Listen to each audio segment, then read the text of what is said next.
My name is Jasmine, and I am 42 years old, and the coldest place I have ever been wasn't a winter street or a lonely room. It was the International Departures Hall of an airport, standing still while the world rushed past me, knowing I had been deliberately left behind. I still remember the exact sound, the rolling of suitcase wheels fading away, one by one, like people walking out of my life without even turning back. That was the moment everything changed. The departure that was meant for everyone. The trip was supposed to be a celebration. My husband Armin had insisted. "Europe will be good for us," he said, scrolling through flight options on his phone. "A fresh start. You've been too serious lately, Jasmine." Too serious. That's what people say when you've spent years holding a family together with invisible stitches. I had raised his children from his first marriage like my own, supported his business during lean years, and quietly sold my jewelry when cash was short. But yes, I was the serious one. At the airport, everything felt normal, too normal. We laughed, we checked in, we cleared security. I even took a photo near the departure gate, me in a beige coat, hair neatly tied back, smiling in that careful way women do when they're used to being strong. Then Armin leaned in. "I forgot something in the car," he said. "Stay right here."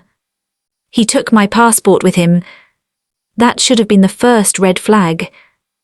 Silence is a language too. 10 minutes passed. Then 20. The boarding announcement echoed through the terminal. Passengers lined up. I tried calling him, no answer. I walked toward the gate agent. "My husband stepped out with my passport," I explained, my voice calm but my hands cold. "He'll be back any minute." The gate agent frowned. "Ma'am, boarding is closing." Another call, voicemail. That's when the message arrived, not from Armin but from his daughter. "Don't make a scene. Dad says this is for the best, you'll understand later." I didn't understand, not then, maybe never. By the time I realized the truth, the jet bridge door had closed, the plane was gone, and so was my husband.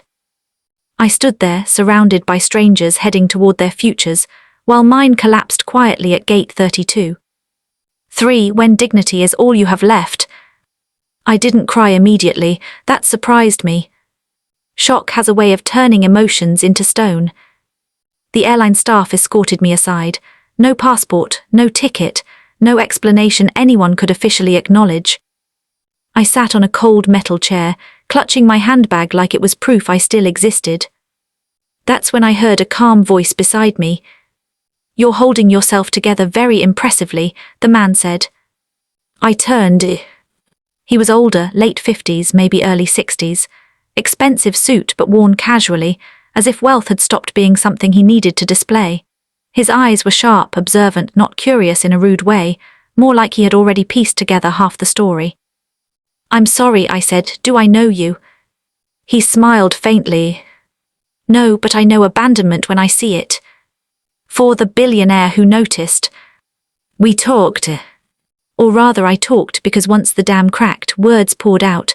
I told him everything: marriage, sacrifices, the airport, the message. He listened without interrupting. Finally he said, "My name is Kareem." Only later did I learn that Kareem Al-Hadi was a billionaire investor with interests across 3 continents. At that moment, he was just a man offering a bottle of water to a woman whose life had derailed.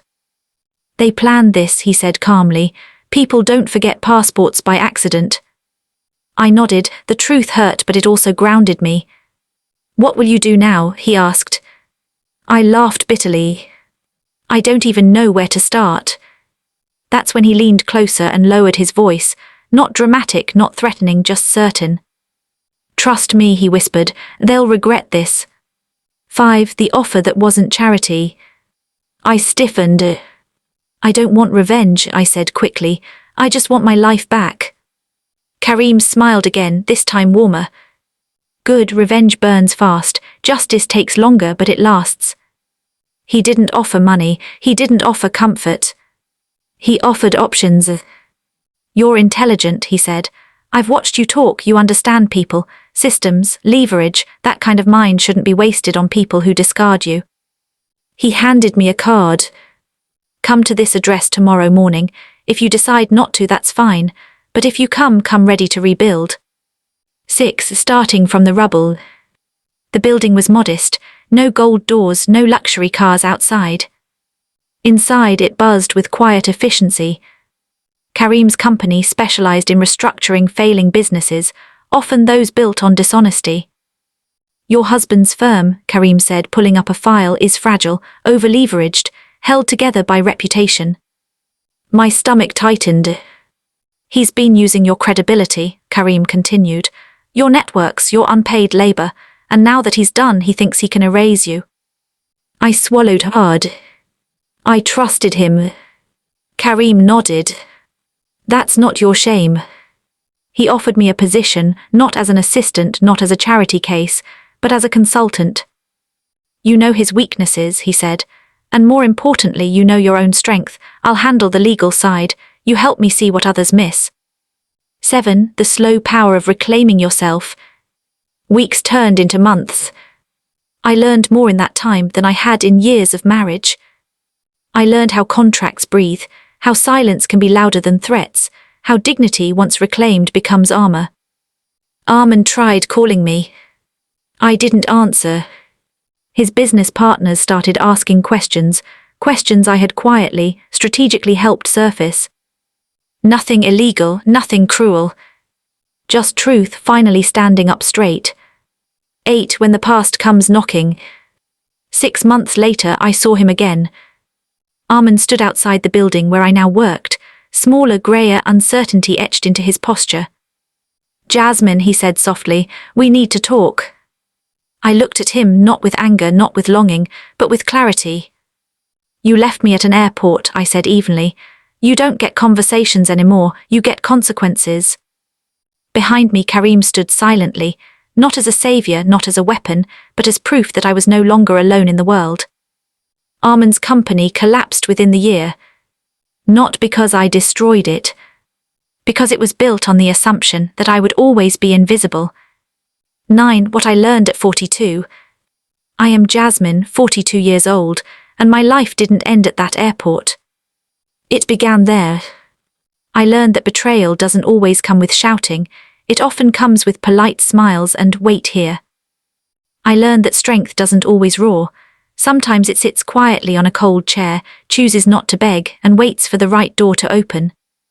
And most importantly, I learned this.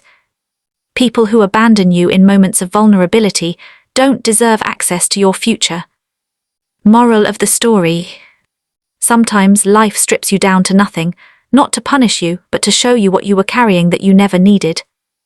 Never fear being left behind. Fear staying with people who only value you when it's convenient. Because the moment you choose yourself, the world has a surprising way of choosing you too.